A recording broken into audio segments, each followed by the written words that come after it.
A graça e a paz a todos nossos irmãos, amados e queridos irmãos. Eu estou aqui com uma apostila. O título da apostila é A Participação da Igreja Católica no Governo do Anticristo. Logo após o arrebatamento da igreja, né? Essa apostila, ela foi doada pelo missionário pastor e missionário Everaldo Pereira.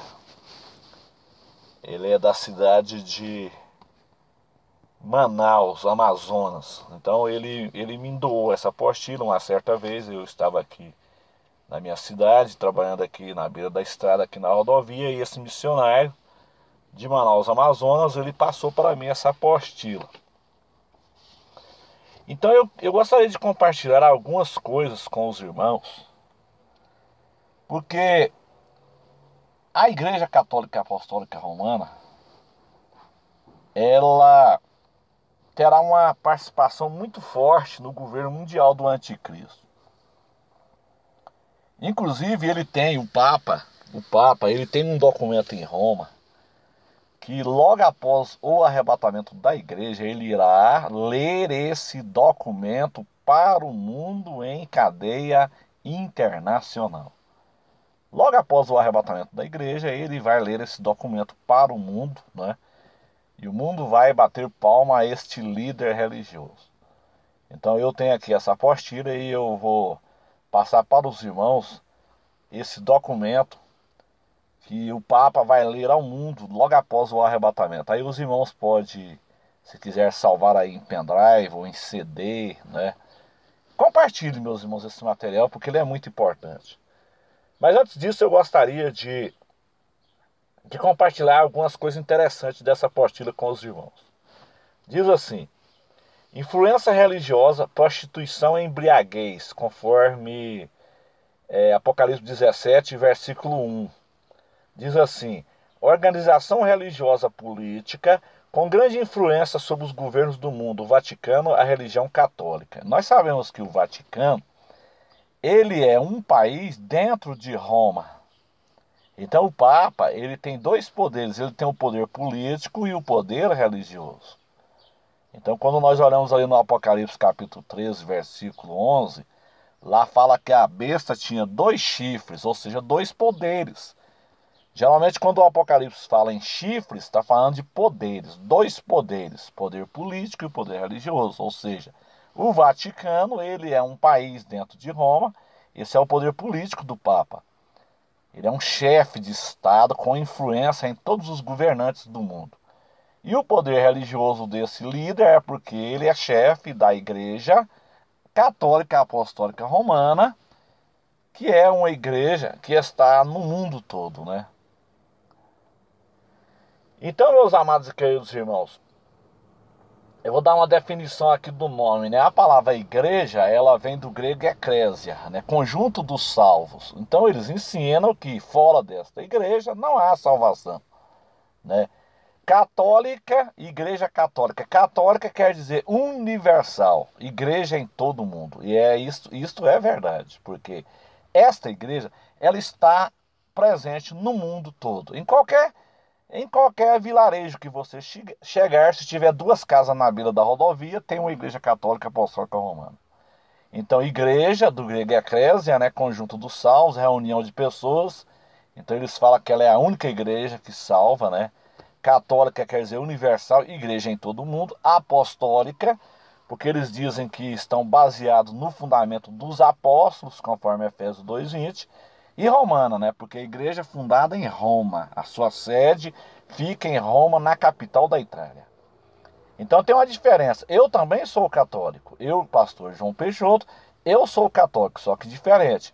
Eu sou da igreja, porque a palavra igreja quer dizer conjunto dos salvos, né? Reunião de salvos.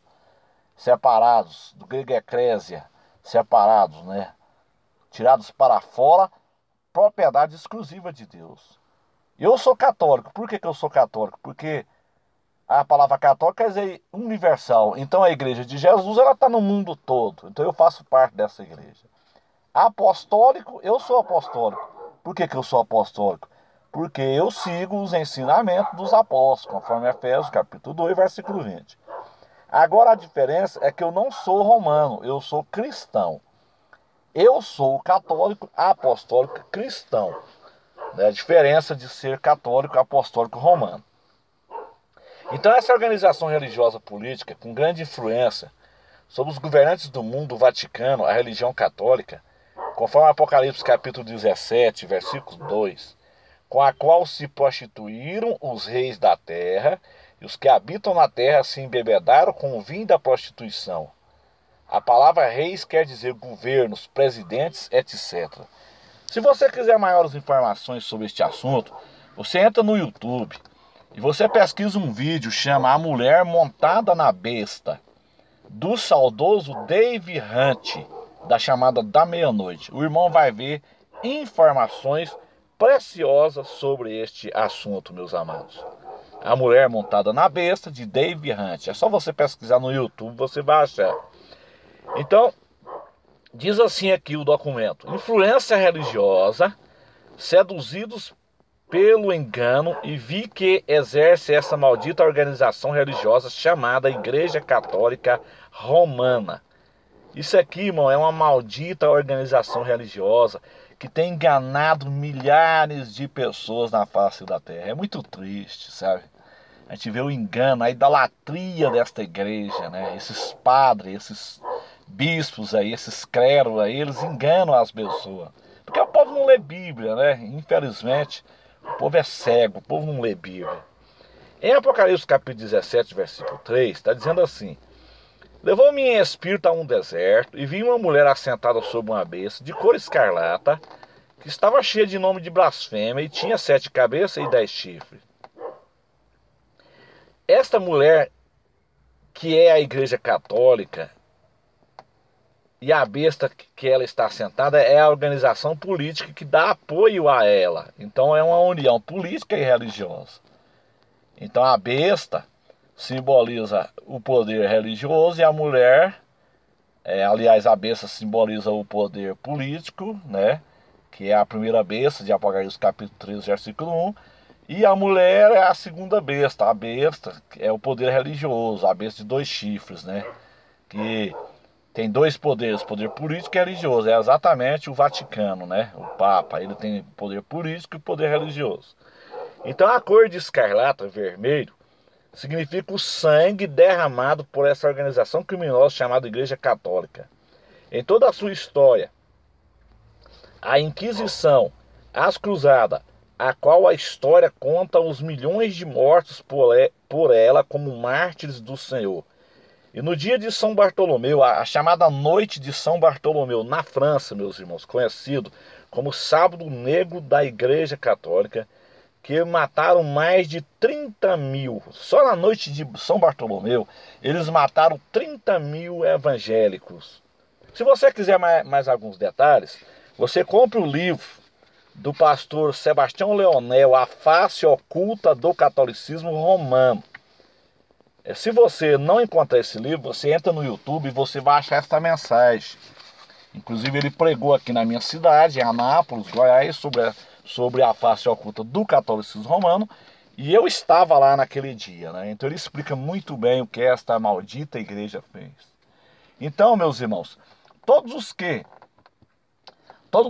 que colaboraram com os tais sacerdotes, matando pessoas naquela oportunidade, levando para eles crentes para serem mortos, em troca recebiam nomes de santos colaboradores, dizendo aos mesmos que quando morressem, tanto eles como sua família não passaria pelo purgatório, e sim que iriam direto para o céu por causa do serviço prestado. Essa doutrina do purgatório é uma doutrina herética.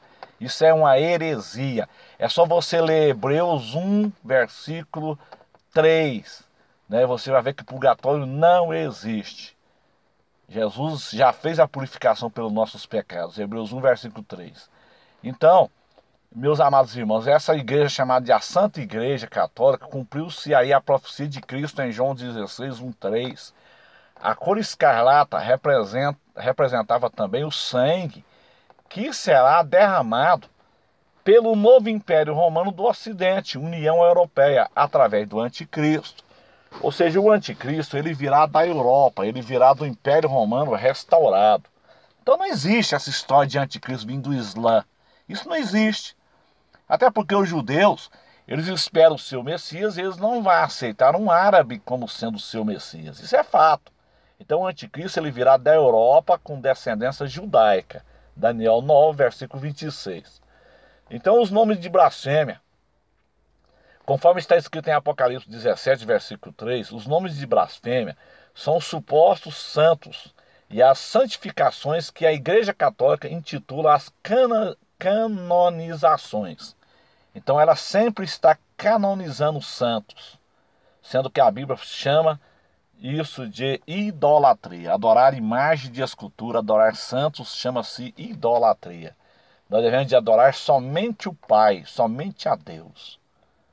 Nenhuma adoração. Deus, Isaías 42, versículo 8. Eu sou o Senhor, o meu louvor não darei a ninguém.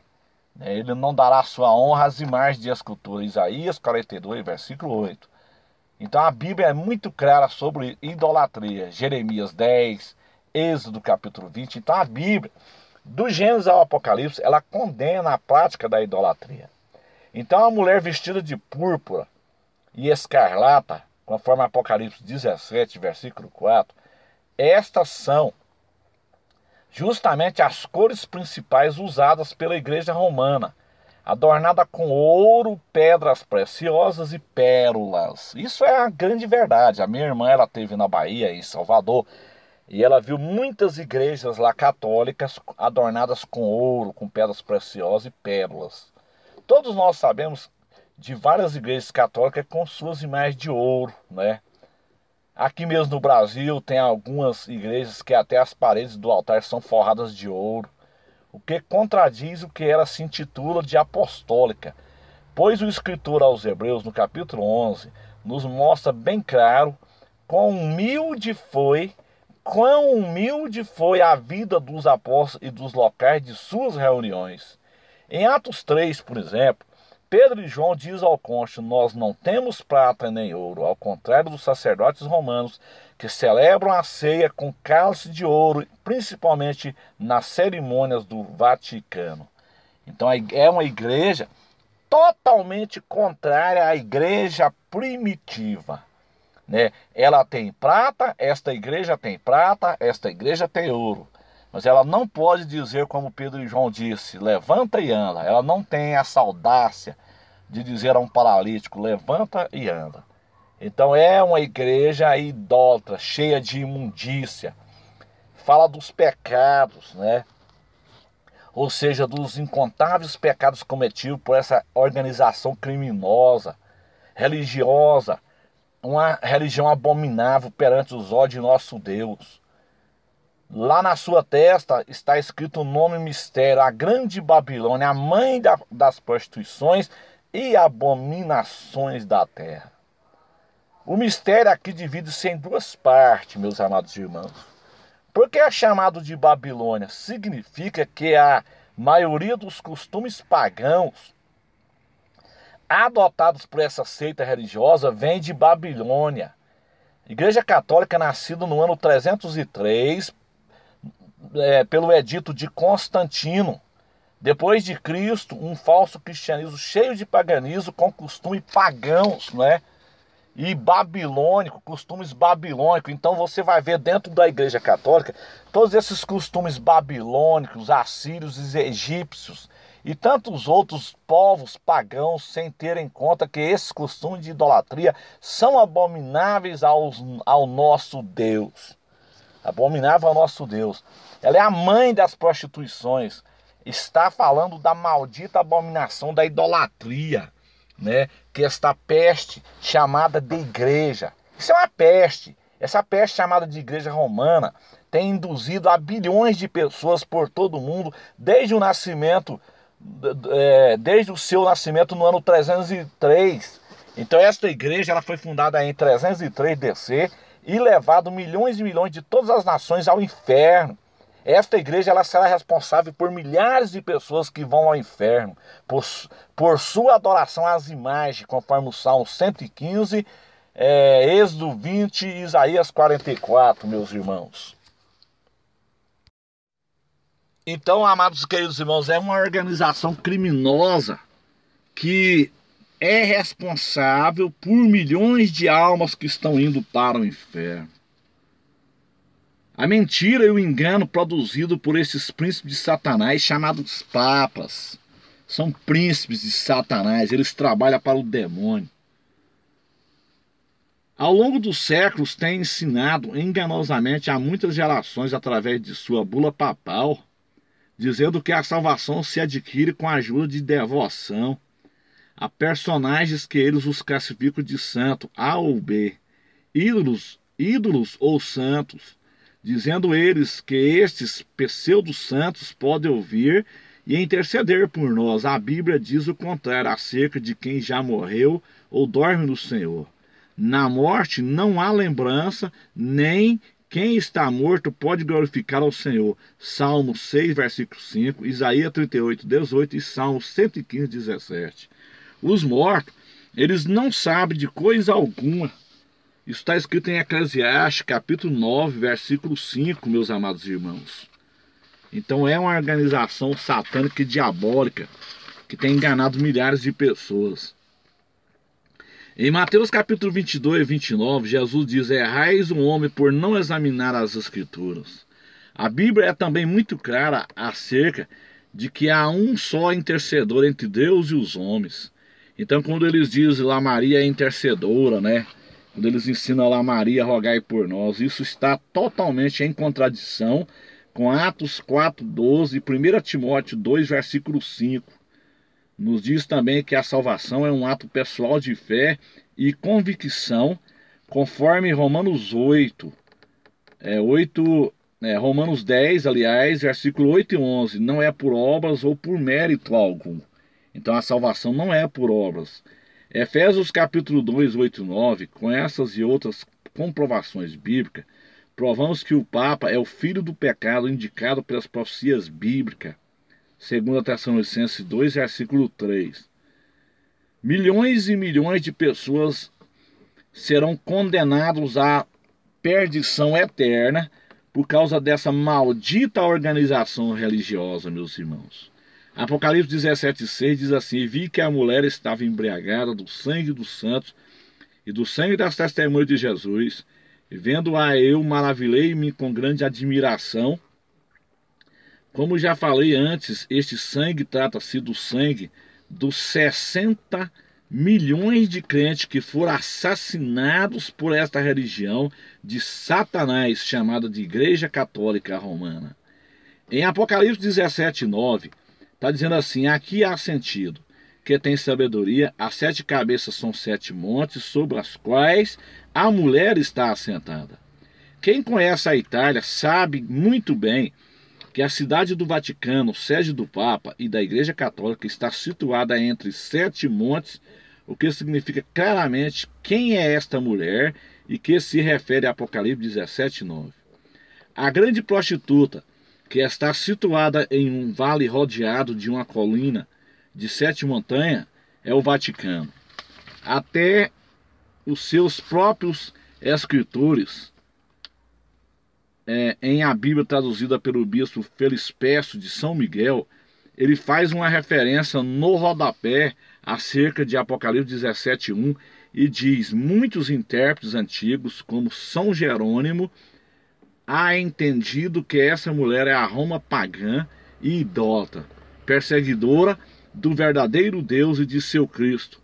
E na Bíblia traduzida por Nacar e Colunga, publicada por Editorial Católico de Madrid, Espanha, aparece uma nota correspondente a Apocalipse 17:5 que diz: o apóstolo não pode declarar este nome da mulher de outro modo, chamando-lhe mistério. Porém, o que segue é bem claro: se trata de Roma, a perseguidores dos fiéis de Cristo. Apocalipse 17:18 diz assim, meus amados irmãos: a mulher que viste é a grande cidade que reina sobre os reis da terra. Mais uma vez fica bem claro que se trata da Igreja Católica e da influência que ela tem sobre as nações e seus governos.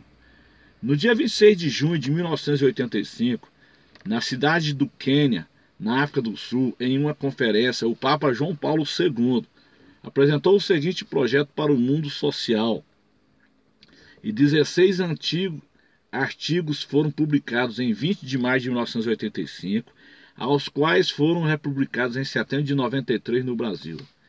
Estes foram os 16 considerados os mais importantes artigos para todas as nações. Naquela época, diz o seguinte: ninguém poderá daqui em diante enviar uma carta por correio sem um número, ninguém poderá ser empregado ou empregar em qualquer empresa ou escola sem um número, nenhum aluno poderá se matricular em qualquer escola sem que ele ou seus pais tenham um número. Todas as almas que não estejam em conformidade com este pacto social não poderão comprar ou vender sem um número. Ninguém poderá comprar ou vender os bens alimentícios ou cultivar facilmente sem o número. Olha aí, meus irmãos. Já em 85, né, o Papa diz isso. O artigo 6 diz assim: ninguém poderá depositar ou retirar dinheiro sem o número. No artigo 7 diz assim: se alguém negar não admitindo os números dessa unidade, será punido, né? As pessoas serão punidas, as pessoas que não aceitaram a marca. O artigo 8 diz assim: qualquer pessoa não possuidora do número não poderá viajar para fora do seu país ou do estado em que vive. O artigo 9 diz assim: as unidades ecumênicas só poderão prosseguir juntas mediante o número. A importância e exportação se realizará através do número. Haverá uma moeda única mundial com a aprovação do número. A unidade de todas as igrejas se realizará em um só dia, domingo, mediante o número, né? No 13 diz assim: a pobreza será remediada por uma vida melhor em todo o mundo mediante o número. 14 diz assim: ninguém poderá efetuar a caça nem a pesca sem autorização do número. O artigo 15º diz assim: todas as empresas do mundo só serão consideradas através do número.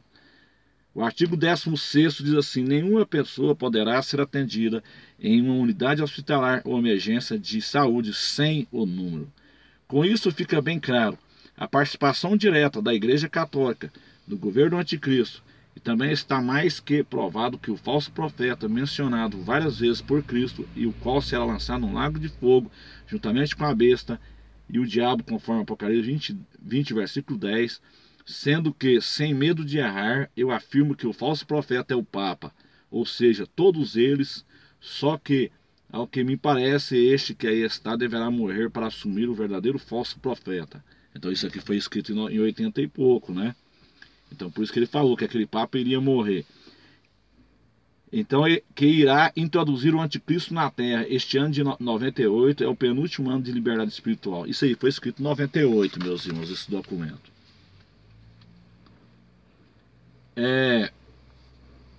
Algumas coisas importantes aqui, ele fala sobre um microchip, né? Que é a tecnologia e a ciência. Avança nos testes, aperfeiçoamento do microchip, né? Isso aqui a gente está vendo se cumprindo hoje, né? A plataforma para a implantação de um governo mundial está pronta, né? É interessante isso aqui. Nós vamos para mais algumas coisas que eu gostaria de passar para vocês, meus amados irmãos. Nessa apostila aqui do missionário lá de Manaus. Agora nós vamos falar aqui um pouquinho sobre o documento que eles vão ler após o arrebatamento da igreja. O Papa vai ler esse documento após o arrebatamento da igreja. No momento que acontecer o arrebatamento da igreja, meus amados irmãos, as pessoas vão partir para cima do Papa.